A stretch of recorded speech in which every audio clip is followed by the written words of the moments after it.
Hello mga guides, mga lords.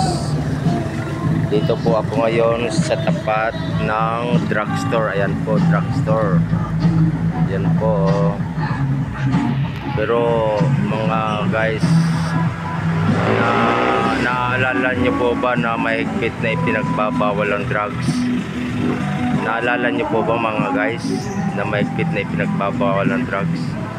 Pero po mga guys, ang tanong ko lang po, bakit mayroon tayong drugstore? Ito po ba hindi questionable ang mga ganito? Kasi di po ba kung naalala mo nung panahon ni Duterte, marami pong mga pinapatay na mga nagda-drugs, di po ba? Kahit nga po yung mga bata na wala pang mga kamuang-muang nadadawit sa mga ganong mga bagay na nadadamay sa mga tungkol sa drugs na yung sinasabi. Kaya di po ba mahigpit na pinagbabawal yung drugs? Pero po sa ngayon, bakit po mayroon tayong drugstore?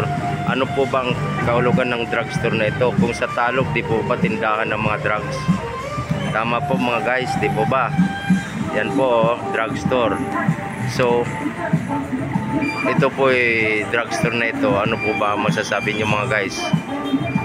Tama ba ito para sa atin? Yan po.